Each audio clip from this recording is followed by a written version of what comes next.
Welcome to Deep Transformation, Self-Society Spirit. I'm Roger Walsh. Our co-host is John Dupuy. And our guest today is someone who you may well have seen on television, Robert Lawrence Kuhn, who is many things, an author, public intellectual, and producer of the remarkably successful PBS series Closer to Truth, which explores some of the great questions of all time, some of the fundamental questions of existence, the deep questions about the nature of life, the origins of the universe, God, consciousness.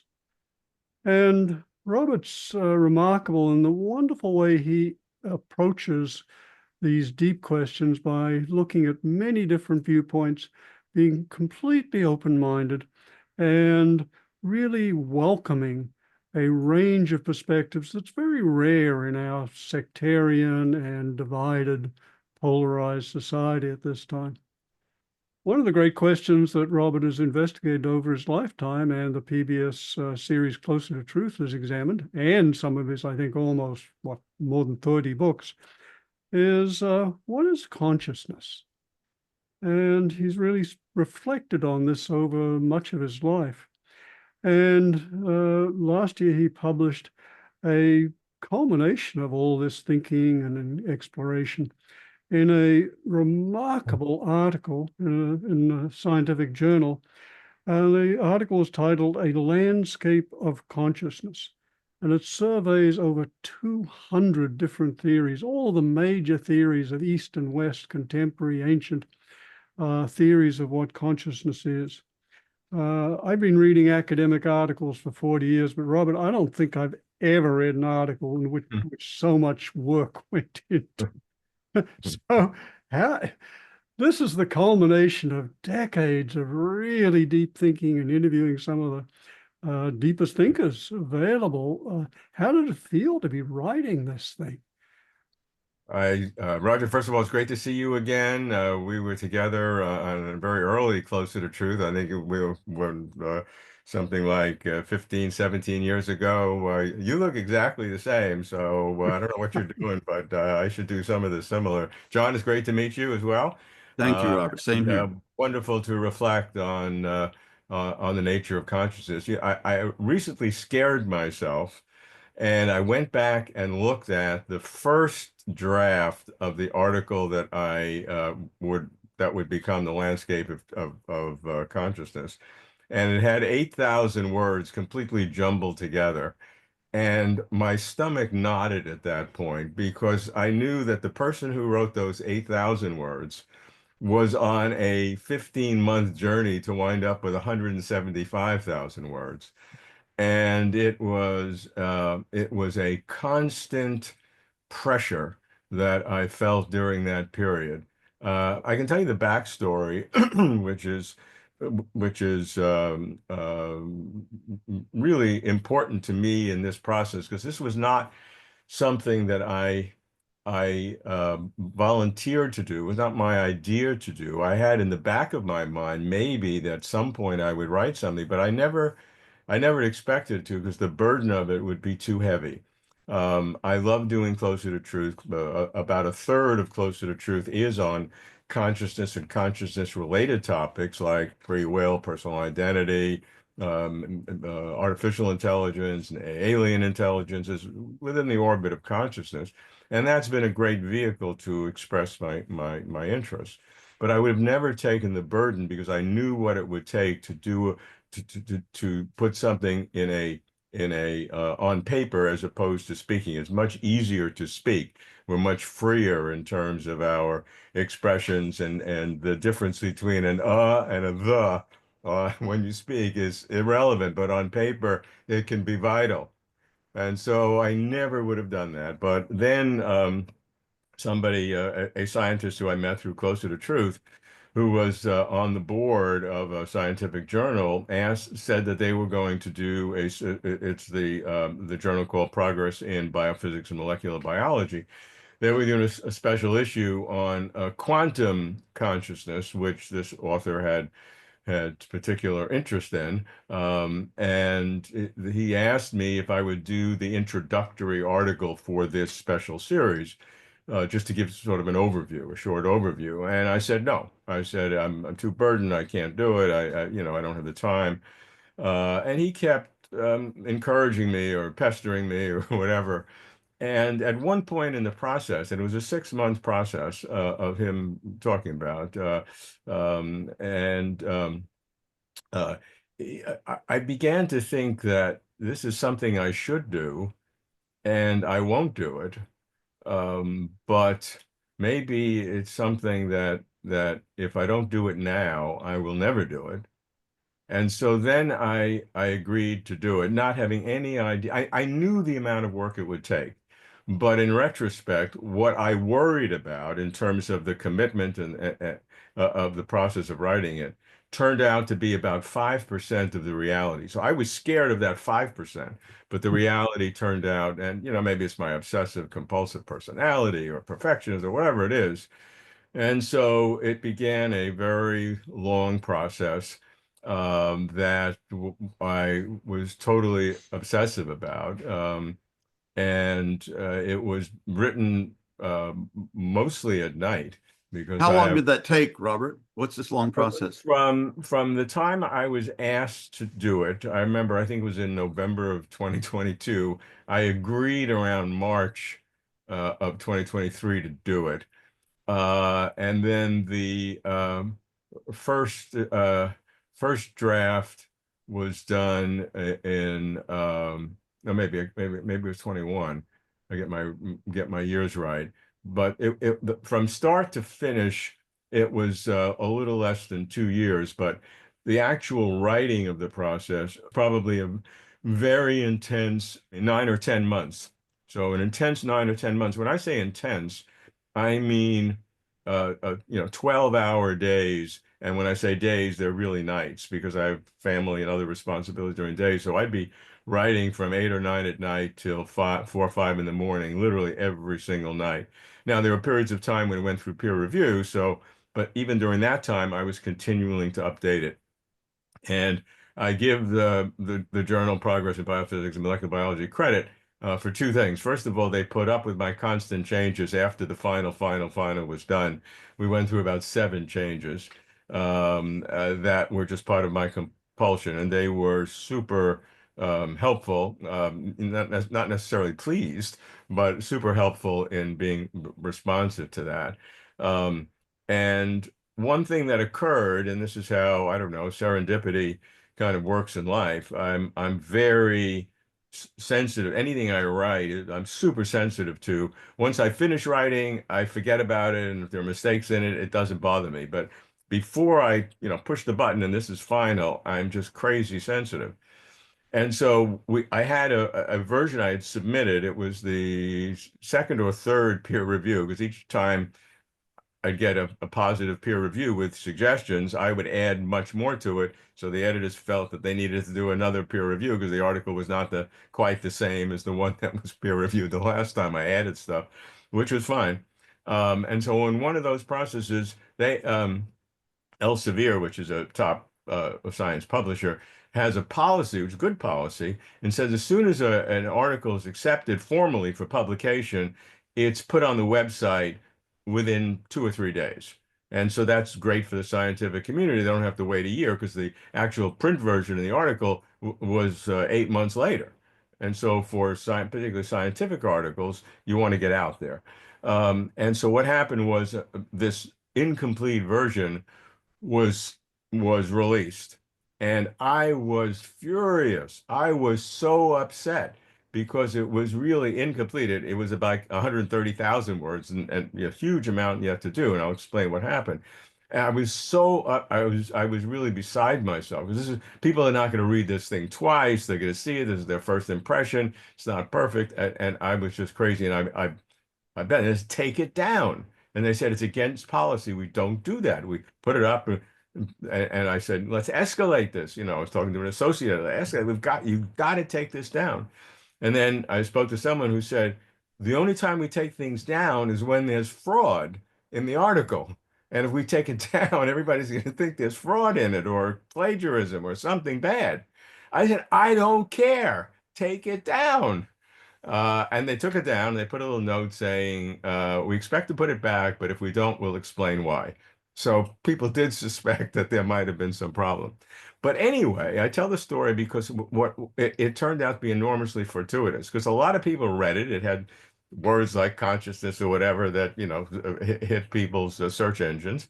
And I had probably 15 or 20 people write to me about the article. And about, I don't know, 12 or so were people who were really angry that I left out X or Y. In some case, in all cases, I hadn't really heard of them, or some I had dismissed as somebody historical I didn't want to cover.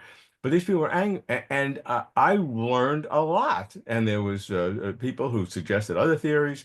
And so as a result of that process, it was up on the web for, I don't know, 2 weeks or 3 weeks.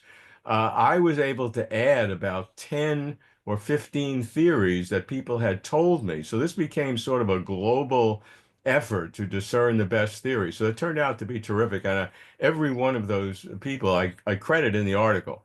I don't know who they are, fewer scientists, fewer people in various societies.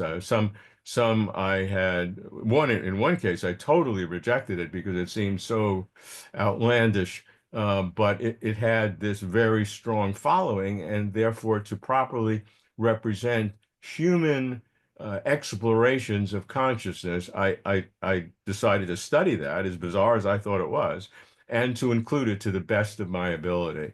So I credit, everyone who participated in this process, and there were, many people who did, and I do credit them in the article for helping with this. So it's not only what I have known, and even through Closer to Truth, but I'd like to think it's a collective. And I'll mention one more thing, I'll stop.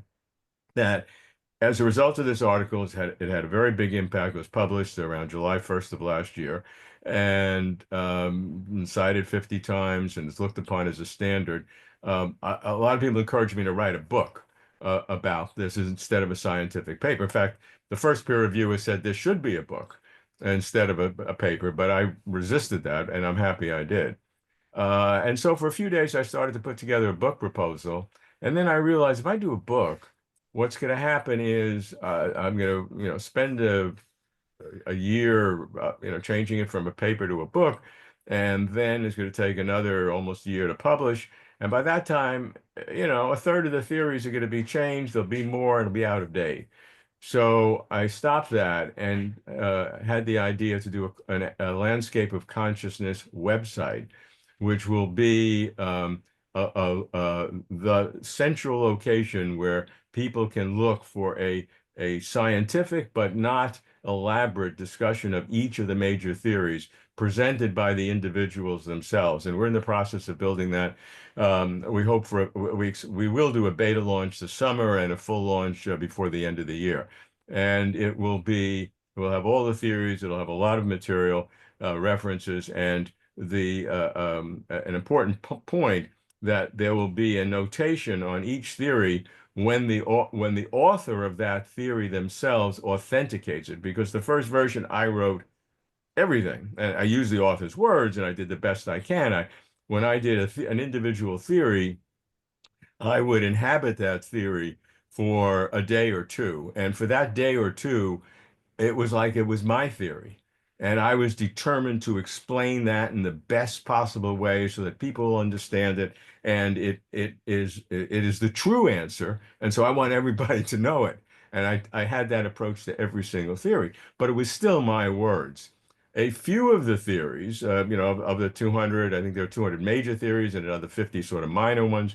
About 30, 35 people of that group, some of the prominent names I know personally from Closer to Truth. And so I could send it to them ahead of time. I didn't feel badly about that because I knew them. And everybody wrote back. Some made very few changes, and a handful made significant changes.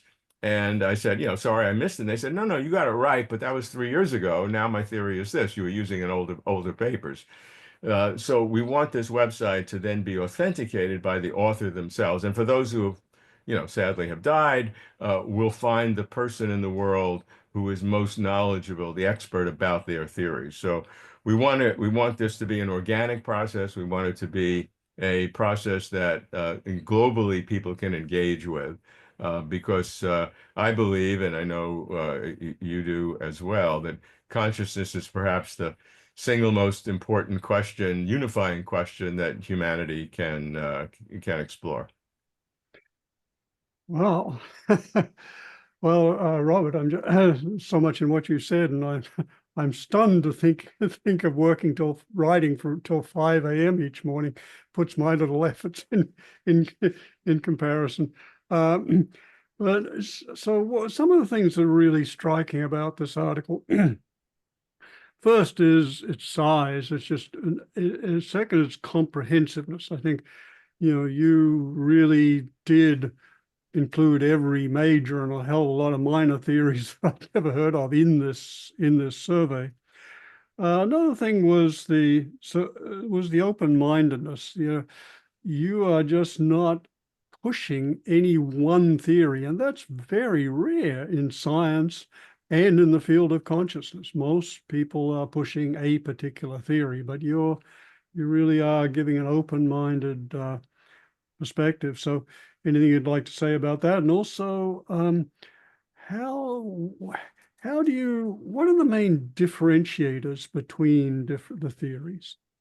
Okay, so let's deal with those separately, because in the first part, my approach is a desire. I guess I have two fundamental ideas for the whole program, which was the paper, this Closer to Truth to begin with, the paper itself, and then the website, which will be part of Closer to Truth website. And the first is that at this time in our intellectual, spiritual, call it what you will, development, we should be looking to expand our way of thinking about consciousness, exploring all different opportunities, and not close off discussion too early. That does not mean be irrational or accept crazy ideas. I mean, there has to be a standard of rationality that somebody makes an arbitrary decision. But this is a time we need to be expansive in our understanding, because as people have noted, as we've learned more in neuroscience, and that was my original degree, UCLA Brain Research Institute, where I got my doctorate. So I'm very familiar with brain science. But as brain science has exploded over the I don't know, 60 years since I got my doctorate, the odd thing, and this Anil Seth and Chip Bain have pointed out, which I like, the odd thing is that the more you learn in science, the narrower and narrower you get on your theories. That's in particle physics, molecular biology, chemistry, whatever. But in consciousness studies, the more neuroscience has learned over these 60 years, the more theories we have. and that contradicts an understanding. And to me, that is a very telling thought. And therefore, I don't want to close off discussion too soon. In fact, I begin the paper with something like, and this is the first of 175,000 words. The first paragraph says, explanations of consciousness abound, and the radical diversity of the theories is telling us something. And that these explanations or theories work at astonishingly divergent orders of magnitude and putative realms of reality. So what that means is some consciousness theories are quantum in the sense of subatomic particles and the quantum entanglement of subatomic particles. And some theories work on parts of the brain, neural correlates with consciousness, some on the whole brain, some on the circuitry of the brain, Gerald Edelman's neural recurrent circuitry or global workspace theory. and some work on just the entire brain itself, electromagnetic theories or integrated information theory. And then some go beyond the brain in terms of extended mind in one sense, in another sense, various transparency theory, where the external stimulus is involved in the process. And then we get into the spiritual aspect, where some people think there's cosmic consciousness, and consciousness is the entire sense of reality, idealism. And so you have this enormous range of magnitude where the core of consciousness is, and even the kinds of reality involved. And so that's point one of what I want to achieve. Point two is that the big questions that humanity asks historically, and that we're focusing on today in some real sense because of AI consciousness. So what are those big questions? What is there and what is meaning, purpose, or value in life? Is there life after death? Could AI become conscious in a real sense as we are conscious? Is virtual immortality possible, where you can upload your first person personality to a non-biological medium and live beyond the decay of your body? What is free will? What is personal identity? These are the big questions of human sentience. Why is there something rather than nothing? Yeah, that's a different question. So let me, I like that. So let me get back to that one. But in terms of these big questions that I said, which are personal, something rather than nothing is a different question. It's not in this category. This category are the human kinds of questions. Do we live after death? Is AI consciousness possible? Can we upload?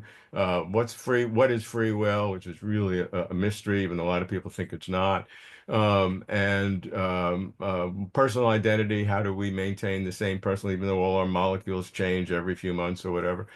And so all of those kinds of questions, which are addressed in a massive literature, historically and currently, all of those questions, I say, are dependent upon your theory of consciousness. And if you discuss any one of those without addressing a theory of consciousness that underlies it, you have underplayed and misguided your own thinking, because you have to have a theory. You have a theory of consciousness, whether you know it or not. And that's the problem. Most people have a theory of consciousness they are assuming when they explore these questions of free will or life after death or whatever. But they don't specify it, and they don't realize there are other theories. For example, most of the people who expect AI to become conscious, in fact, make that is a fundamental kind of almost an assumption. I mean, it will at some point, whether it's in next week or in 10 years or in 50 years. I mean, it's just a question of when. They are assuming a particular theory of consciousness called computational functionalism. We can analyze each of those terms later in terms of what that means. That's their underlying assumption.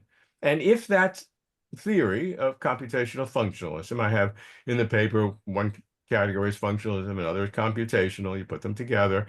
If that is the theory of consciousness, then they're right. Then AI will become conscious.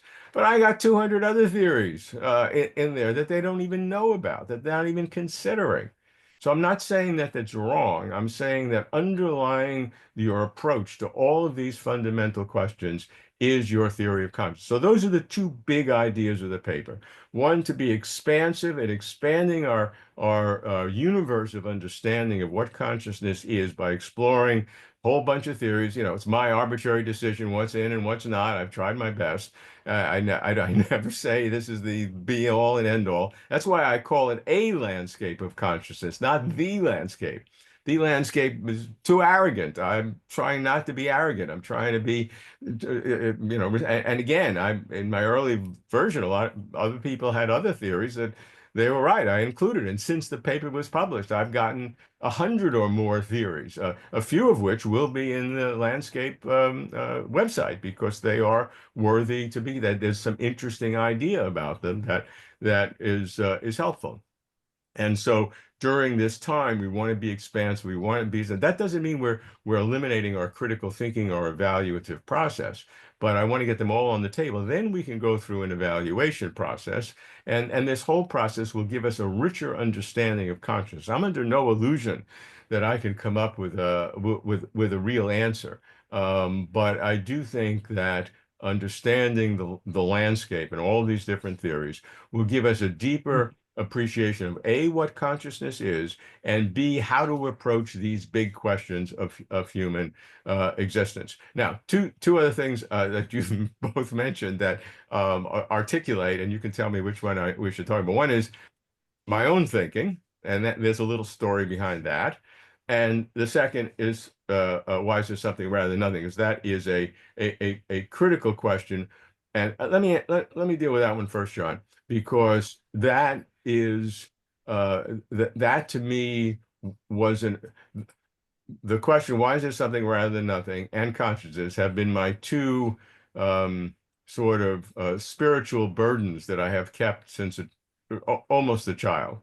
And that those two have motivated me very strongly. And I've written not 175,000 words on why is it something rather than nothing, but I have written on that and have thought deeply about that. And that is a major theme of close to the truth. Why not nothing? We've explored that in very great depth, and that to me, and these are the two fundamental questions of existence in my view.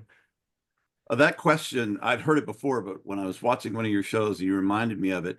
It became a big question for me too. Why is there something rather than nothing? And at first, it would just kind of freak me out. It's like, it's like, and then at certain point, at this point anyway, I'm at much more peace with it.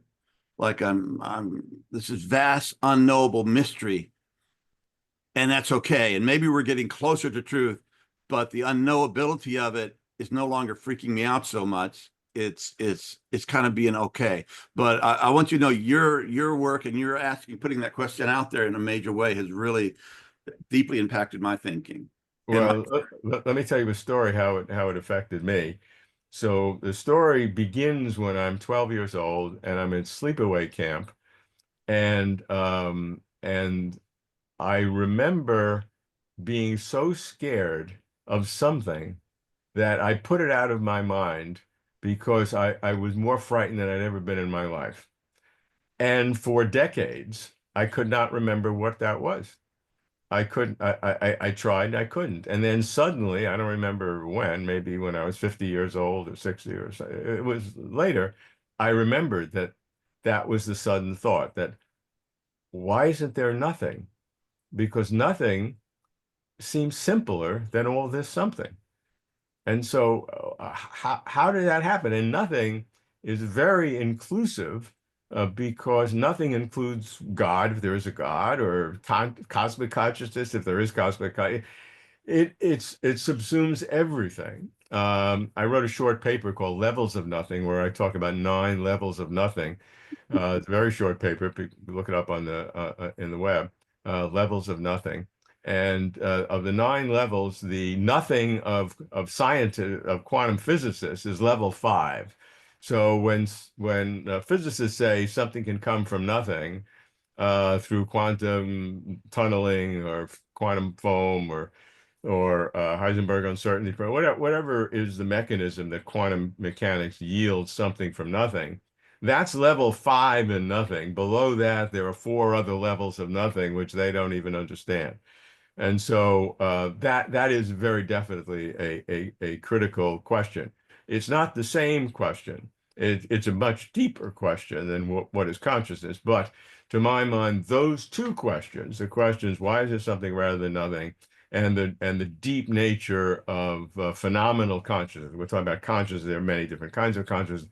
We're using consciousness as a exemplar for what's called phenomenal consciousness, which means what it's like, our internal movie as we see the smell of garlic cooking in oil, or Mahler's Second Symphony, the last movement, or seeing your newborn daughter in Just Born, whatever that experience is, that's what phenomenal consciousness is, and so those are the two big questions.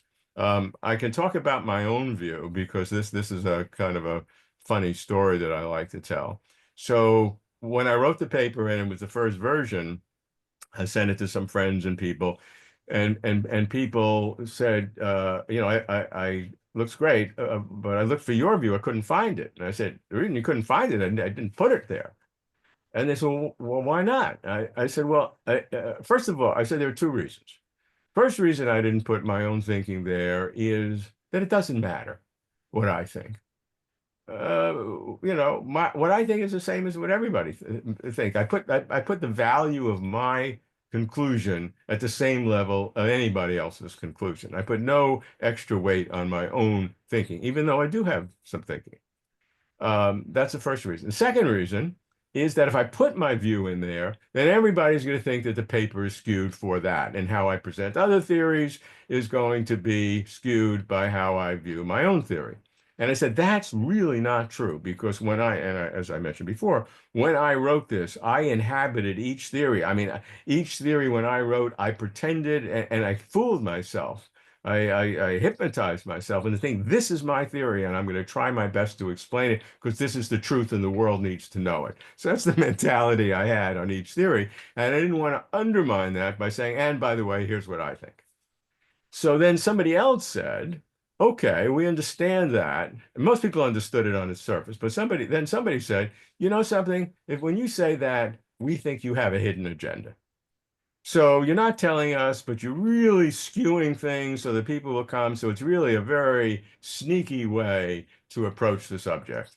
So now I was caught on both sides. If I say what I think, it's going to skew it one way. If I don't think, then people are going to think I have a hidden agenda and sneakily, because everybody has to have your own theory. I mean, we're not robotic in that sense. But everybody has a theory, whether they put it or not. So I was then caught between the horns of this dilemma. And so what I decided to do was in the paper, put a very short statement of what I think. And this is the way I describe it. The paper is 175,000 words. In explaining what I think, I use 39 words and then a footnote of 32 words. So it's a total of 71 words on what I think out of a total of 175,000 words. And I introduce what I think by saying basically what I said now. I thought I shouldn't do it, but people think I'll have a hidden agenda if I don't. So for what little it's worth, and because everybody is pressuring me, here's what I think. And what I think is a non-material kind of a mashup between dualism and idealism in some sense. And then I put a footnote saying, that's not right. My second category is something having to do with quantum, which surprised me because I was always very negative on quantum consciousness, but having explored it through the various different quantum expressions, even though a lot of people disagree with that, I think that's a possibility. And then counterintuitively, consciousness eliminativism with a representation. So I had, again, 32 words in the text, or 39 words in the text, 32 in a footnote, 71 words out of 175,000. And that's what it's worth. All right. Great stuff. Well, Robert, what you mentioned there's a unique feature about theories of consciousness, and that is contrary to the way science usually progresses, and science isn't quite the right term here, but contrary to the way knowledge usually progresses, where the more information one gets, the more it refines and narrows one's range of theories. There's an explosion of theories here. What do you make of that? I think it's a deep probe of the nature of consciousness. I think it says something about consciousness that is different than other aspects of science. And I agree with your questioning the word science, because that has a particular structure, the scientific method, which deals with experimentation or observation, replication, prediction. It's a very specific process. And it may be the case that there are aspects of knowledge that are not amenable to that approach. But that doesn't mean that doesn't give you license to be irrational or illogical. And so there are things beyond this. And I say in the paper that I'm going to explore theories of consciousness that are not subject to the scientific method. And that, to many people, is an immediate disqualification. And I say that for the nature of consciousness is not a disqualification. It's essential to include. I can tell you a short story about, and I give credit to the Journal of Progress in Biophysics and Molecular Biology, because when the first reviewer went through the article, it was very positive about all the scientific theories. He's made some excellent suggestions, in particular one I had left out, and then one I had rejected because I didn't think it was relevant, and he thought it was, so then I included that. It was very helpful. But he said that, you deal with a lot of deep philosophical ideas and theological ideas from different traditions. The readers of Progress in Biophysics and Molecular Biology are not going to be interested in those kinds of things. They'll be very interested in all the scientific theories. And so, the recommendation, you just take those out. And I said, I responded with appreciation for all the help that he gave, which I don't know what's he or she gave, and I really do, and credit the person in the article for helping. I said, if I were in your case, I would say exactly the same thing. I'd say, you should take those out because it's not appropriate for this journal. I said, and you're right that the readers of this journal, few, if any, are going to be interested in these theories. The problem is that I have now started this process to do what to me is this landscape of consciousness. It's consumed me, or at least has obsessed me, if not consumed me, because I've done other things, but it's obsessed me for my entire life. And now I'm in the process of doing this, and I'm not going to do it a second time. I'm only doing it this once, and I have to do it the way I think I need to do it. And if it doesn't fit the journal, I feel terrible. But I understand. So if I were you, I'd reject it for that reason. Honestly, I would. But I can't take that out because I'm only doing this once, and it's going to be done my way. And I will find another venue, or I'll self-publish it, or whatever I have to do. But I'm going to do it once. We're going to do it my way. And to their credit, they agreed and published the entire thing in its entirety without any cuts. And so I appreciate the journal for having that flexibility in thinking. And part of it I should credit is Dennis Noble, who is a great biologist and visionary thinker who has been, shall we say, iconoclastic in some of his views in the biological sphere, and has encouraged a more expansive approach to the nature of science, the nature of knowledge. So he invested in this journal that way of thinking, and I think that also led to its publishing all the material. Right. And so far we've been talking at a kind of meta level about the process of writing and the intentions and some of the assumptions underlying. So maybe we could get down to kind of some of the actual theories, and I think it'd be very interesting and useful for our listeners to know what major groups of theories you came up with. And we may need to define some of the terms, but maybe you could just Sure, and that's important. And the first, can I make a comment and a question here? Sure. All of your work and all these different theories and philosophers and scientists and mystics that come up with all these different things. Interesting enough, it's consciousness. It's a product of consciousness trying to understand its own nature. And what does that tell us about this mystery of consciousness? And that's a legitimate question. People bring it up, and people use that same theory in terms of understanding the universe. How can we understand the creation of the universe or the existence of the universe, because we are in the universe? So it presents sort of a self-referential paradox in terms of understanding the universe is one kind of, the other is in consciousness. Um, I emotionally disagree with those criticisms.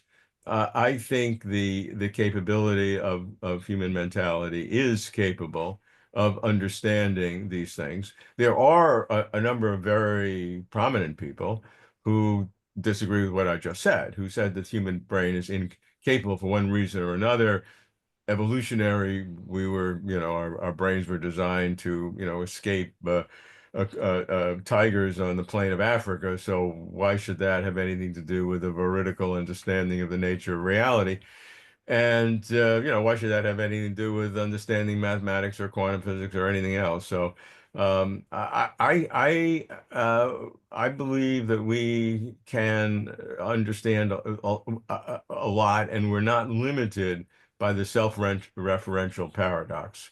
I could be wrong on that, but that's my feeling. And so I go into this not thinking I'm going to solve the problem, and not thinking I'm going to, but I do think that I can encompass the problem sufficiently that that my approach is not limited to the fact that I have a physical brain that was developed through an evolutionary process, because of the evidence we have that we really understand how the universe works, et cetera, and we have this sense of what consciousness is. Again, there are, I have friends and very sophisticated people who don't believe that, and I express that view in the paper. So that's a good segue to get back to what Roger said, and what is the organization of the nature of consciousness. So when I started, I began with an array of all these different theories just there on a spreadsheet or papers, and began to feel. And then I said, I need to structure this in some way, so it's not just one theory after the other without any rationale, because that will be a help. Because what I can do in this paper is, number one, is I can collect all the theories that I think pass a certain level of rationality. That doesn't mean I'm a ultimate judge of things. It's my judgment. People can have another judgment. People did. They wrote to me and they criticized me for leaving something out. And in general, when the energy and the attack of me was so strong that I left it out, I put it in and studied it and spent a day or two and studied it and put it in to the best of my ability. Cataloging this amalgam of theories is point one. Point two then is to organize them in, or categorize them in some way to give a structure or understanding. And so I'm very clear that I'm giving one, but that's not the only one. There are many, I'd be willing to listen to other types of structure. There's nothing special about my structure other than that's what struck me as the best during this period of thinking. And so I began to categorize them in different ways. And, as you look at different theories, some of them can be placed in one category or another, and you have to make an arbitrary decision. And sometimes I'll put a note there, this could be in that category, this category, I put it here for this reason.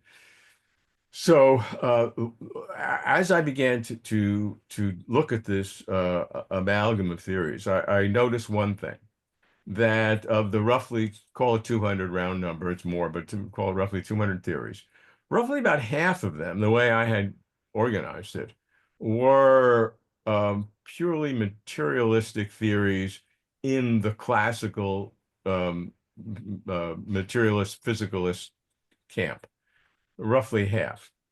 And so I took those and put them into materialism theories. But because there were 100 or so in that category, I needed to, in that case, to subdivide it into subcategories. So the paper then, or the list of categories, becomes asymmetric in the sense that the materialism categories has two levels. It has the main level, materialism categories, and then it has 10 categories below that, which are different kinds of theories the way you look at materialist views. And then I have 7 other categories of consciousness, and I can describe them in a minute. And that makes 8 altogether.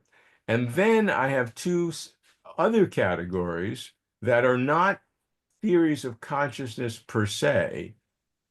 The 7 are, but the 8 are, but these 2 are needed. The first one deals with phenomena that influence your theory of consciousness. And those phenomena are what I call anomalous or altered states. And that involves meditation, something I think Roger knows a little bit more than I do about. I'm being facetious, knows a lot more. It involves psychedelics. It involves psi or parapsychological phenomena. None of those are theories of consciousness per se, but each of them influence and have significant impact on what a theory would be, even though they may differ among each other. So I have that as a separate category, and there are many subdivisions in that, said like meditation or psychedelics, etc. The final category is what I call challenge theories. And these are people who have taken consciousness very seriously, but have come to the conclusion that we can never solve the problem. Something some say similar to what John said about, the self-referential paradox. We're inside of it, so trying to see what it looks like from the outside, and that's impossible. Others say our brain just didn't evolve for that purpose, and we'll never be able to do it. And others have more, I don't know, a very honest, confused, tough-minded point of view. Example of that is Raymond Tallis, who's one of my intellectual heroes. Is in the UK. He was a neurologist, a very well-known a gerontology neurologist who's a magnificent writer. He writes every month in Philosophy Today. And he as a confirmed atheist is very anti-material, very anti-materialism. He can coined the term neuromania. I was thinking neuroscience and so he has a very thoughtful, but he has no answer, but he knows that any of the answers he's heard doesn't work. And so I love that. And so that to me is part of this challenge category. So then to go quickly, the 10 categories I have are materialism theories, which has roughly half of the theories, what's called non-reductive physicalism, which has similar properties to what's called property dualism, not the same, but that is a purely physical theory, but it's not a materialistic theory because it says there's something about the mind that's non-reducible. And there's something, and it involves the nature of strong emergence. It involves the nature of top-down causality. There are various aspects of that. Some of the non-reductive physicalism has emerged among Christian philosophers, very good Christian philosophers, who believe in the materiality of the mind and the brain, but believe there is a God and therefore there's a resurrection, but there's no permanent nature of consciousness, but it's therefore non-reductive in some sense. The third category is quantum theories. Now, quantum theories, can be a materialistic theory because it's part of the physical world. There's nothing mystical about quantum theories. I break it out because it's not a classical materialism theories, which works at the neuro, basically a lot of the neuroscience level. So quantum theories are very broad. In that it goes from, as I've said earlier, from activities that are going on at literally at the quantum level in the microtubules, which Stu Hameroff and Roger Penrose have promoted for a long time, which in recent years has gotten more appreciation than it did when it originated, including for me, which I admitted. And it goes in all different directions. The person who invited me to write the journal is is a physiologist at UCLA, very well known in his field, who has a theory that has to do with symbiosis of cellular quantum theory, etc. So there's his name is John Torday. So there are a lot of different kinds of quantum theories in that group. And then I have the fourth category is integrated information theory, which I break out as a separate theory, not because I think it is as because that's been in competition lately with global workspace theories, a whole activity about some people calling integrated information theory pseudoscience. Is a big brouhaha in the field. I don't deal with that very much, but integrated information theory has characteristics that are difficult to classify under any other of the main categories. Some people say it's a panpsychism category, which I can understand why they say it, but the people who are the integrated information theory leaders, Giulio Tononi, Christoph Koch, they say it's not. So I'm not going to put it in panpsychism if the people whose theory it is say it's not. So I made that as a special theory. And then so first is materialism, non-reductive physicalism, quantum theories, integrated information theory, and then the main isms come after that: panpsychism, monisms, dualisms, and idealisms, and they're self-explanatory. Panpsychism is, that there's something in every part of reality that is either conscious or proto-conscious. You have the combination problem. How do you get these little pieces of consciousness to make one big consciousness? And we know that. Monisms is a broader category. You can classify many panpsychisms as monisms. There are dual aspect monisms that are there's one underlying thing. It's expressed in two ways.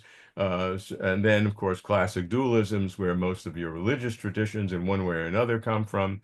Idealisms, where consciousness is the ultimate reality and everything else is derived from it, either illusory, as originated in the Indic and the Vedic scriptures, or in reality, but nonetheless derived from it. And then, as I said, the final categories are anomalous and altered states, which reflect these different categories of meditation, psychedelics, ESP, parapsychology, near-death experiences, or out-of-the-body experiences. All of these reflect on, and if any of those are real, then they have a legitimate call on skewing what the nature of consciousness really is. So if out-of-body experiences are real and veridical, which is controversial, even though, when I present an open-minded approach to both sides attack me. Yes, that's a risk. As being too skeptical or too credulous. But my point is neither. My point is that if this is the case, and I'm not adjudicating it, that's not the place to adjudicate whether OBEs, out-of-the-body experiences, are veridical or, imaginary. I'm not adjudicating. I'm saying if it were the case, or if parapsychology were the case, what would be the implications of it? That's all I'm saying. And then the challenge theories, which in one way or another challenge the whole design. And people like, as I said, Raymond Tallis, Colin McGinn famously has talked about the unsolvability of the problem. He has additional views today versus his classical views, but very much a part of that. Paul Davies, who is a hardcore quantum physicist who believes that consciousness is somehow fundamental in the universe. It's not an accidental thing, although he's atheistic and is not given to spiritual excesses. When I deal with things in altered states, and we can maybe talk about meditation, but I specifically psychedelics, I certainly appreciate. In fact, a lot of people who read the paper, not a lot, but a few people who read the paper, there's a great paper. He says, but the fact that you have not taken psychedelics yourself, or they say you should take psychedelics, that will change your view. And my answer is I've not taken psychedelics, but if I were to take psychedelics and I'd have these great visions of something, I wouldn't trust what that would mean. So I have no trust in my own. So it's really it really wouldn't help me. I'm hopeless in that respect, hopelessly skeptical. But I've always felt that psychedelics has these things, but does that mean it is putting you in touch with ultimate reality and is veridical in terms of what it reveals, or is it just like an exaggerated punch in the eye where you see stars? So I can't make that adjudication. I can describe what other people think about this. But so I get in the paper, I do not try to dissect and analyze each theory. I dissect it and analyze it. I don't adjudicate it. I don't say, well, this makes sense, this doesn't make sense. Here's the argument for it. On occasion, like with psychedelics, I'll say that I have been a skeptic whether this gives insight into ultimate reality. And here are some people who think it does. And I leave it at that. And maybe to refine the question there, Robert, one could ask, well, do psychedelics or altered states of consciousness or any of the practices, contemplative practices, for example, that induce them, what kind of knowledge do they offer? And there's a question of what are the types of knowledge and how veridical are they and how can we test for them? And perhaps to refine your question, we could say, well, ultimate knowledge, that's a big question. Various kinds of psychological knowledge about the structure of the psyche, psychodynamics, etc. Probably so, and very profound. And then the I question, I agree with you 100% on that. Roger and I and our team would like to thank you for your support and interest in the Deep Transformation Podcast and the ongoing conversation in which we pursue the love of truth, the love of beauty, and the love of goodness, the eternal virtues and verities. If you've been touched and moved by this adventure and journey, we would ask you to press the like button and hit subscribe. It is deeply appreciated and enables us to grow and increase our ability to contribute. Thank you. and perhaps to refine your question, we could say, well, ultimate knowledge, that's a big question. Various kinds of psychological knowledge about the structure of the psyche, psychodynamics, etc. Probably so, and very profound. And then the I question, I agree with you 100% on that. uh, Absolutely. I don't consider myself an expert on either contemplative practices or psychedelics, but I absolutely agree with that there's enough data, enough evidence that shows that there is certainly therapeutic benefit to both, undoubtedly. That I think is almost scientifically irrefutable, that there's a therapeutic benefit to each of those and under different conditions, and there is kinds of information that is accessible that way about the nature of the psychology that is unavailable other ways, some of which can be scientifically tested, but probably some of which even cannot be scientifically tested. But I'd put a pretty large moat between all of that and ultimate reality.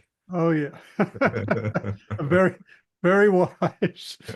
When we get to ultimates, we're talking big stuff, Allow and me a moment. Robert, that question I posed or comment I posed a long time ago, it wasn't meant to be a criticism or even a paradox. I wasn't thinking of it in those terms. I was just thinking about the nobility of the project that you're doing.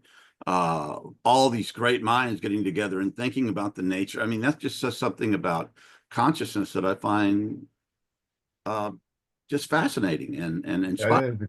That's a great point. I agree with that. I don't attribute what I've done to no noble motivations, but rather kind of a lifelong obsession and just hunger and desire to understand. I love to write or think to learn.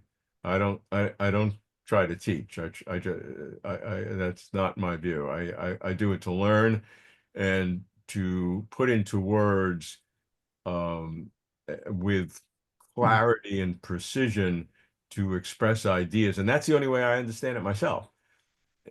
Sometimes I think I understand something, and then when I try to put it into words, I realize I don't understand it. And so it is part of my process to understand something, to put it into words.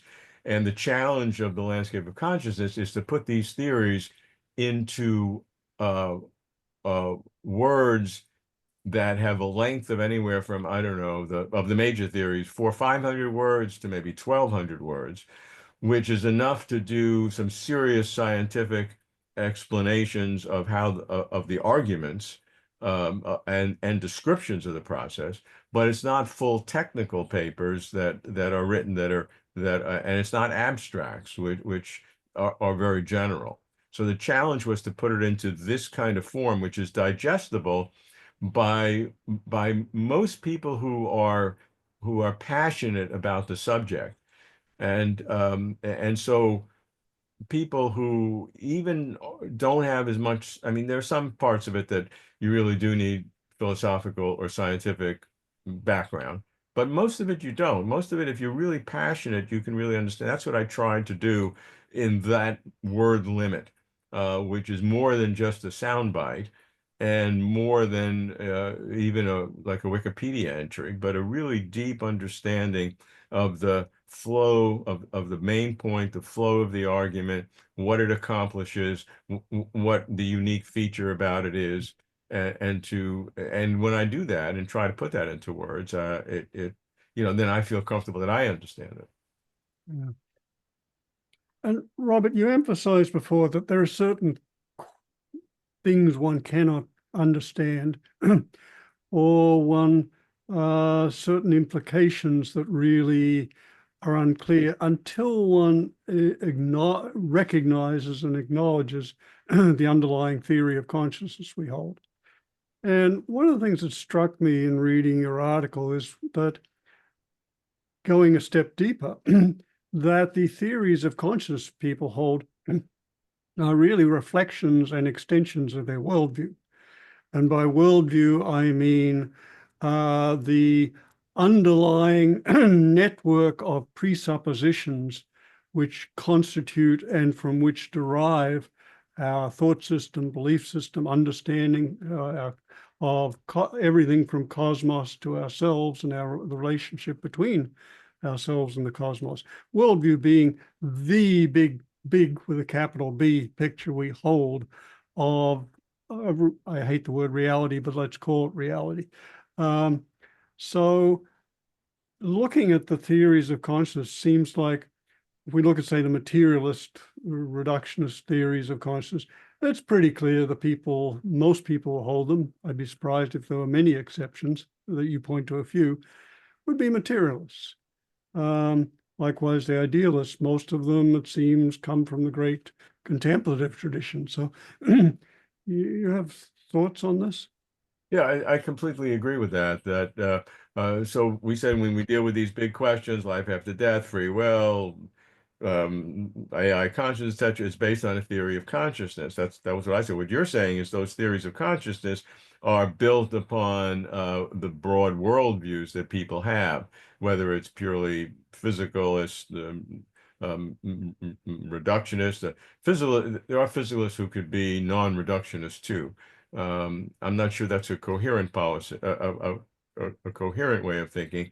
I've sometimes thought that if you're a materialist, you need to be a reductionist. But that leads to the question of, is there such thing as emergence? What is weak emergence? What is strong emergence? Laws at different levels of the hierarchy. That's another area. But in general, there's physicalism or materialism and non-materialism, and each one has its categories. But those are too many those are definite worldviews. In the non-materialism category, I would split that into two parts. One, in terms of the fundamental worldview, a view that there is God or something like a God, and the view that there is likely not a God or something like a God, but there is some fundamental, deep teleology or purpose of the universe, that it has its, whether it's whether and maybe there's a third category that's pure consciousness. So you'd have a theism subcategory of non-materialism, you'd have a consciousness subcategory, and then you'd have what I call a teleology a category. So some of the people who I highly respect, who are non-theists but non-materialists, would skew to that teleology, that there's something that Paul Davies has a great term for this, and that is the universe is about something. And it's a weak teleology. It's not saying, it's designed to do this or anything else, but it's about something. Stephen Weinberg would say it's about nothing. It's pointless. But Paul Davies would say that the universe is about something, and consciousness is part of that aboutness. But consciousness is not, to Paul, I think, something fundamental the way it would be to the the Eastern traditions generally, and to the philosophical idealists. Yeah. And you point out that there's an interesting progression that conscious researchers seem to go through, and you quote is it David Chalmers or Doug Chalmers? I can't remember, saying that one starts as a materialist. That's David Chalmers. Yeah, that's great. Great quote. Yeah. And then as you really get into it, its conscious just seems so puzzling. You become more of a dualist, Right. entertaining, well, maybe there are really two different realms because we're not doing such a good job reducing this to material. And then he says, and then you become a panpsychist, thinking, well, maybe consciousness really is part of reality. And then you end up as an idealist with the idea that consciousness is primary, ontologically prior, and from it comes our experience, etc., and our theories of materialism. And I found that fascinating. And I also found it very much resonated with my own experience, because I certainly I was a hardcore scientist, materialist, reductionist. Then I made the mistake of taking up practices like meditation and so forth. And I literally left my fingernails dragging in the dirt because I was having these experiences which didn't fit, and it was really challenging. I even I was sitting in meditation once, and I had this almost like this vision of science written in these huge stone blocks, and then seeing them crumble. And I realized that I was a scientist, but I was also a scientismist. And a scientism is this philosophy that science is the only way of acquiring valid information. And I think that was very mistaken, but it's a very common theme among scientists and researchers in general these days. Yeah. So most would not realize that they're in that view, and when you challenge them on it, and not from a theistic point of view, but just from a human experience point of view, is love can you reduce love and to pure neuroscience? And in one sense they say yes, and if it's advanced enough, in another sense they hesitate. So people, even though they act as in a scientism point of view, a lot of them haven't explored the implications of that. Yeah, and a really important piece of background in thinking here for this discussion of theories of consciousness is the recognition that there are multiple epistemologies, epistemology being a way of knowing, and that both John and I are very impressed by Ken Wilber's integral theory, which you include in your article. But he points to the idea that there are eight recognized major families of epistemologies, of ways of knowing. And science utilizes about two of those, but often doesn't even recognize the existence or validity of the others. Right. So part of the, seems as I look at the materialist theories of consciousness, the idea that we can explain consciousness in terms of, pick your favorite theory, neural activity or neural fireworks or quantum activity or electrical fields, etc. As I look at that, I feel like, well, yeah, if you're only looking at, if your only method of acquiring information is science, then yeah, you got to come to that kind of conclusion. But if it's not, if you have multiple epistemologies, then the range is much wider. And to your credit, your article reflects and includes theories based on multiple ways of knowing. Yeah, and my motivation is not so much to explore or to compare different epistemologies, but rather to recognize that consciousness itself is a unique. I'm not a relativist in terms of everybody has the truth and different kinds of truth, and everybody has the truth is looking at it different ways. All religions are true in their own way, and all theories. I'm not that. I'm not a relativist. In fact, I've said that my approach to theories of consciousness is the same to my approach to varieties of religion. And that is that it's not that we have too many, it's that we have one too few. And which is, kind of a way of expressing that I do not believe in relativism in terms of everybody has the truth, but rather that each theory or religion may have elements of truth in it, but that there is some ultimate answer. I believe that, and I also have no confidence that I'll ever know it or even that it's knowable. But I do not believe that all truth is relative. There are ultimate truths.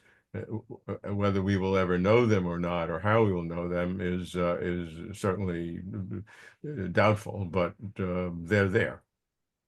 And it's beautiful that you use the term for your television series, which if anyone has not watched it, I highly recommend, called Closer to Truth. Love that title because it acknowledges that we may never reach, quotes, truth with a capital This T. is my favorite story because how it came about was when I first started 25 years ago with a small station, actually in Orange County, right in your original hometown of Irvine, KOCE, if you remember that station, run by Mel Rogers at the time. He took a chance on my idea, and my original title for what became Closer to was called Mind Quest. And he said he didn't like that title. I liked it. He didn't like it. He said, well, tell me what it's about. And the subtitle of Mind Quest was This is the Closest You'll Get to Truth. That was the subtitle. And he said, that's your title, Closer to the Truth. And I said, it can't be the truth. It's not the truth. Take the out. It's closer to truth without the. And I'd say a quarter of the feedback that we get or that I get on the Closer to Truth website, and that today in the Closer to Truth YouTube channel is the primary way people are watching it today, as opposed to PBS, which doesn't have, enormous reach, but of course YouTube does, and our Closer to Truth website. Many people, said a quarter of them, write in to say, I love Closer to the Truth. And I always correct them. I said, it's not the truth. It's present progressive. It's a process. It's the way we think. It's closer to truth. No the. If you want the truth, you come to the wrong place. And bless you. And I have a saying, trust those who have questions, be wary of those who have answers, flee those who have the answer. Oh, that's great. That's great. You should send me an email on that. We'll quote that and quote you on that. I like that.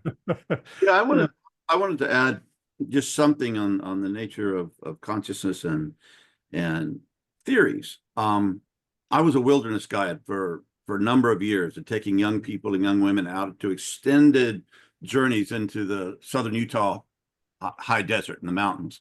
And I used to say to my students when we begin a journey, it's like, there's no atheist in the Utah wilderness after a month or so. And they're all like this and that. And I think it's easier to entertain theories of materialism and atheism, et cetera, when we live in environments that are totally constructed by men, by our stuff, our artifacts. But out there, I would notice, and they weren't waking up becoming Christians or Jews or this or that. There would begin to awaken in their souls and in their eyes a certain light, sleeping under those stars, sleeping on the land, hearing the wind, seeing the eagle fly by, and just not just going out for, having a picnic and seeing something, but out there continually exposed to it. I noticed how that changed the consciousness, and a lot of the darkness, not that they were getting answers, but a lot of the darkness would begin to lift from their souls, and they would be more, reality's more friendly than I thought, or there's something awesome here that I never could have thought of before. And yeah, I think that's it definitely transformed me. And from there, I had to carry on and think about it and come up with what I might believe. But the exposure to the natural universe, and if it was in the jungle or something, I don't think we might have had that experience. We'd have been, been just survival. But in that environment, it was something of a sacred environment. And I don't think a lot of our Western religions, if not all of them, happened in the desert, that before electricity, before television, before internet, and just this exposure that brings out this aspect that we feel a connectedness and perhaps an aliveness that runs through all things and is transforming. Yeah, I think the concept of awe and transcendence is an interesting and important one. We're exploring that on Closer to Truth on several in-depth series relating to art called Art Seeking Understanding. And the latest version of that, which is literally on PBS right now, is and on the Closer Truth website and YouTube channel, is called Mind, Art, Transcendence, looking how art creates transcendence and how transcendence is a characteristic of mind. And we know art in all its forms. I don't mean literally just painting. I mean music, dance, all forms of art create this sense of transcendence where you see a world beyond yourself, to be simple. It doesn't have to be religious transcendence, but just beyond yourself. And that sense of transcendence is a probe of the nature of mind. I'm not saying you can make a lot of progress, but I think the art and what we're doing from art to transcendent to the nature of mind reflects, John, exactly what you're saying. What you're saying is that experience in the open desert and seeing the universe and seeing nature is the surrogate for what art. So there are aspects of what human minds do, whether it's art or realizations of the physical world, which lead to the sense of awe or transcendence, which are different but similar. And then how that circles back to give us some insight into the nature of mind. I think that's a legitimate area for exploration. It's not going to distinguish between one theory or another necessarily, but it certainly gives a credence to some non-material ways of thinking. I don't call it a proof by any means. Yeah, well said. Exactly. Yeah. And since we've already begun diving into this, and basically exploring, well, what are some of these questions and exposures to nature do to us? Let me ask, what has exploring this huge variety of theories of consciousness done to you? That's a great question, and let me give you the answer that occurs to me immediately. When I met my wife, I was 19 and she was older than I am. She was a professional pianist and we bonded on music and then got married. We've been together 61 years. Um, and she has no interest in these questions of consciousness, universe, why something rather than nothing. She's a great artist, Dora Kuhn. You can look her up she has her YouTube channel on her performances. You know, we've had 3 kids and grandkids and just, you know, sort of a normal life. And her point is that 60 years ago when we met, I had these same questions of nature of consciousness. Maybe I wasn't refined on something rather than nothing, but certainly on consciousness. I was doing my PhD at the time. And she said, over these 60 years, I've pursued this exhaustively through Closer to Truth and a million other things. She has done none of it. And her point is, she and I are still in the same place after all I've done for 60 years. And in one sense, she's right. I am no closer to an answer. But in all honesty, I can say that I now today deeply understand the nature and sophistication and depth of the questions and how they're framed and the kinds of arguments and the kinds of solutions that are there. I don't feel like I can adjudicate among them any better than I might have, you know, 60 years ago.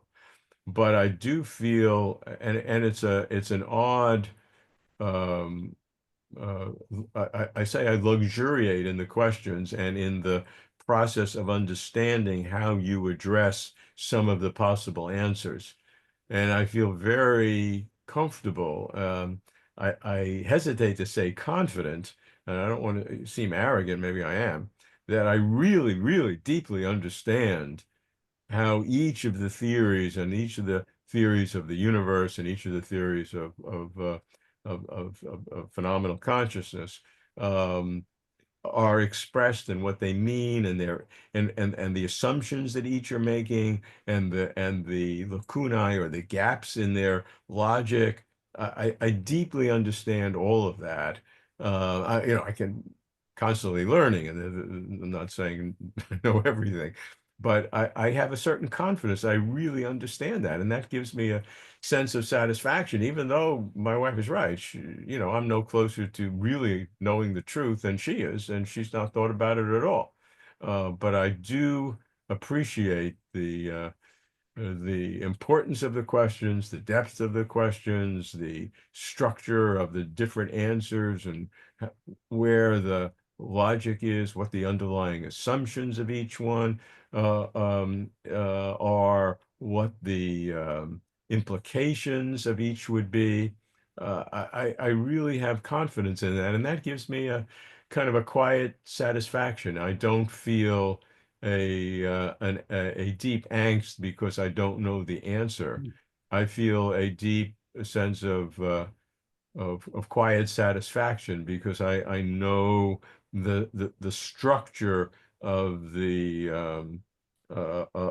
kinds of answers and what each means and where the issues are, and that gives me a quiet confidence.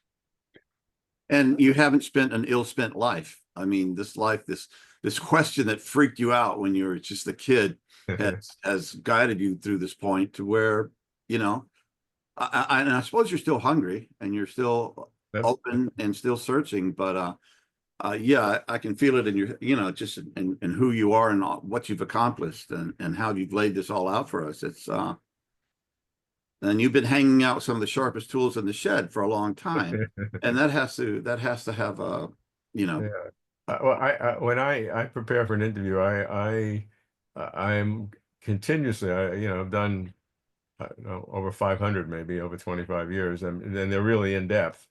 And I try to prepare for each one. I almost like to when I prepare for an interview, I almost like to feel that it's not that I can ask the questions, but I have to feel like I can give the answers. Like this is my theory, and I'm going to answer all of that.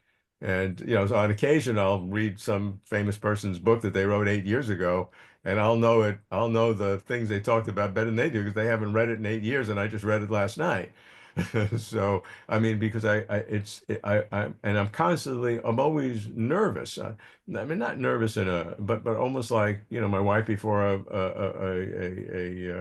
a piano soloist with an orchestra. I mean, you have that anxiety. It's not the same tension she has, where you have one shot to do it right, but still, there's an anxiousness to try to really to really understand and appreciate in the best way, and then communicate it to wider audiences. So it's when I talked before about a quiet confidence, it's not it's not the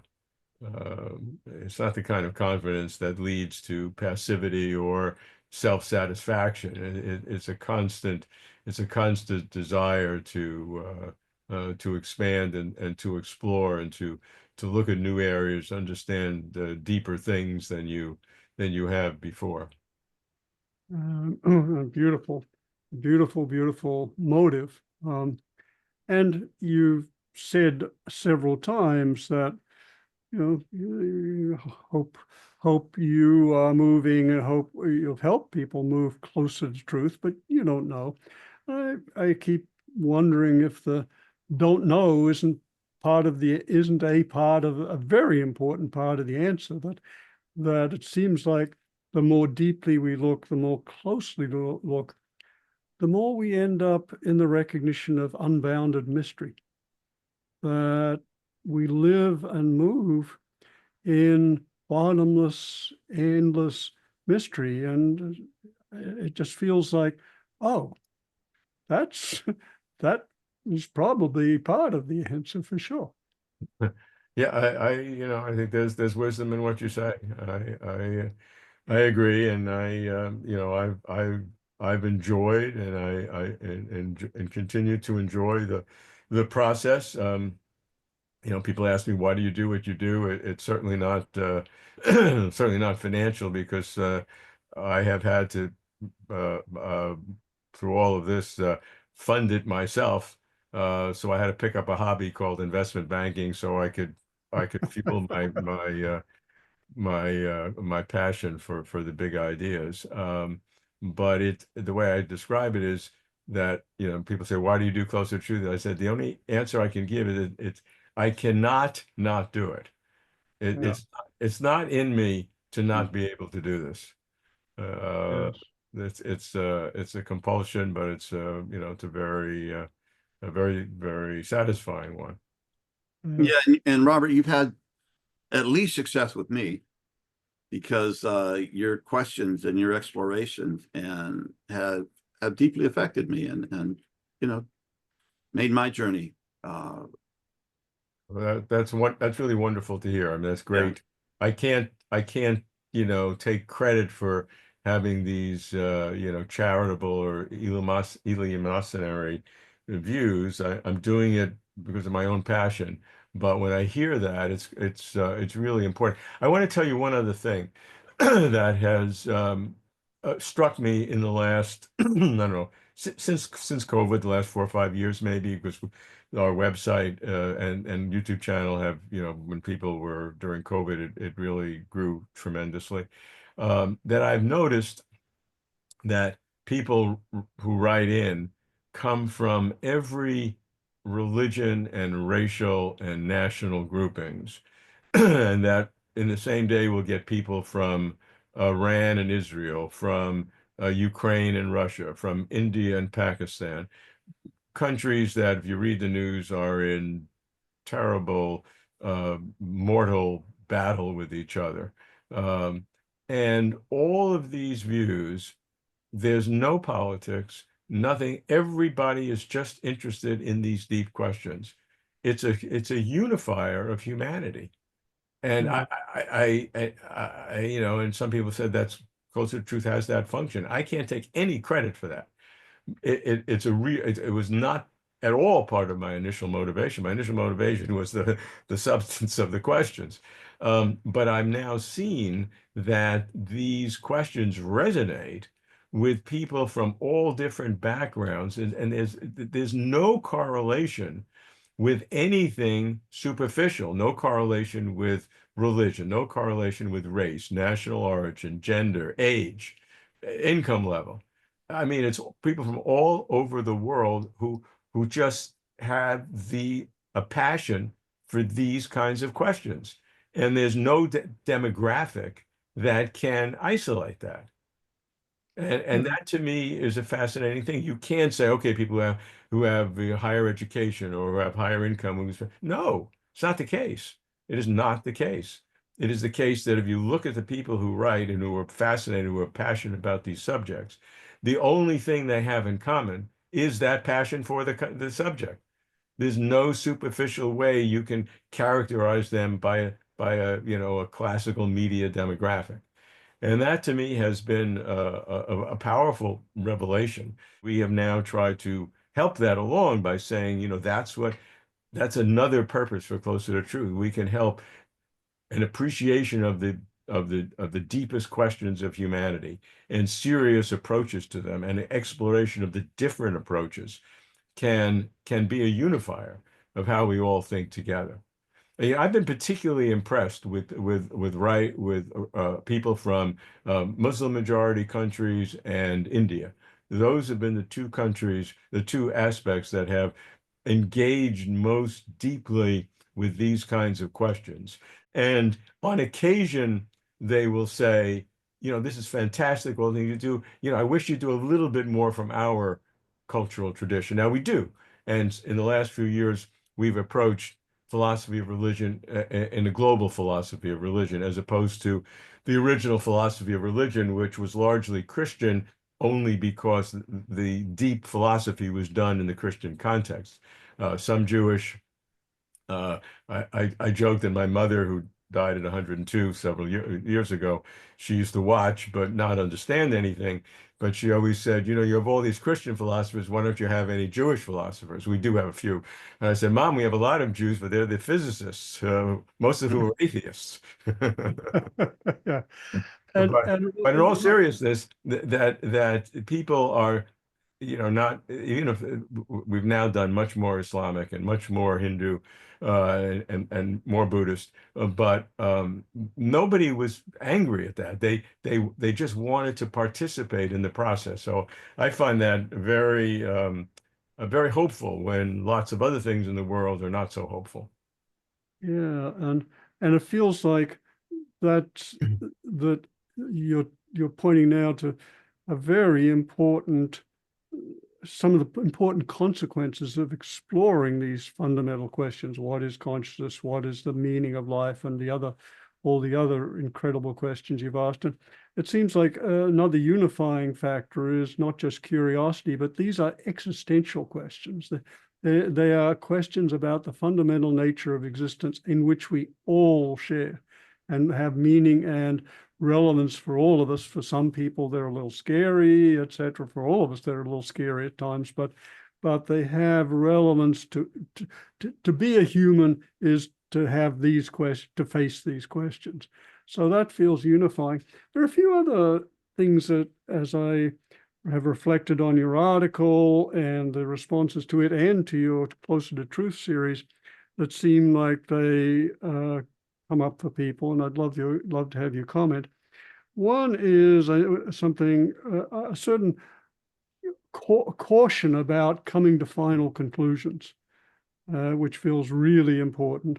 Another is, which I guess technically called epistemic humility, that is acknowledging that there are real limits on what we can know and how much and how deeply we can know. Another is an appreciation of mystery, and moving maybe from the common conventional stance of mystery is a problem to be gotten rid of to, no, mystery is really profound, and echoing Einstein that the greatest, the deepest emotional responses to profound investigations are mystery and awe. And finally, yes, and the awe as a response in the face of the immensity of reality or the universe and the depth of our own being, and the depth, profundity of these questions. And finally, the one you mentioned, universality, that they really do bring us together in a deep way. Yeah, I totally agree with everything you said. You very, very well said. I would just add to it that those feelings become deeper the more you explore. So some people can use those ideas as a way of saying it's a mystery or it's different ways of thinking, so we don't need to go further. But I think those are enriched the deeper that you go in exploring the different theories or the different ways of thinking, the different ideas, and to look at each one in a very rich sense. And what are the assumptions behind it? What's the worldview? What are the logical arguments? Where are the what I call leaps of faith, or the gaps in the argument? Not that those are destructive, but I just want to know whenever I'm making a leap of faith or a gap, I just know where it is and what I'm doing. And so you have these really deep understandings, and when you do that, you have a richer understanding of all the things that you mentioned, the mystery, the epistemic humility. Each of the elements becomes richer when the more you appreciate, the deeper your sense is. Yeah, beautiful. Robert, we're in endless topics with Yeah. boundless topics here. Yeah, I actually have another. I didn't know how long we'd go, so I have about another 5 minutes, and then I have another. Okay, well, is there anything you'd like to add? Look, I just have loved the conversation. You each have a very different perspective on the nature of these questions, and it's beautifully complementary in terms of background, appreciation, and even though both of you, or three of us, are very different in all of our experiences, we have this point of integration, which I was saying that people have from all over the world, and that to me is very relevant, revelatory, because it really gives a sense of what humanity is at its core, and that element. If the three of us are Venn diagrams and we each have our own lives, we have this intersection of the three right in the center, where these core questions of that supersede all superficialities, exist. And even though we come at it in so many different ways, and I think that's wonderful. And as I said, I've seen that even broader with people who, different cultures, completely different races and ages. And, I'll conclude with one little story, was one of my favorite from an early Closer to Truth. A woman wrote, and she said, I live in Bakersfield. I have five wonderful sons. One's a auto mechanic, one's a truck driver, and my husband runs our farm, and they're all wonderful. I love them. They love me. But none of them are interested in these questions that I have had. And I've thought over the years that I'm nuts, because I think about the nature of the mind and the universe, and my all five sons and my husband think I'm just kind of weird. And he says, but what happened is I now have a grandson who's 13 years old, and he has started asking me these questions on his own. So he and I have bonded, and he and I together, my grandson and I, we love and watch Closer to Truth.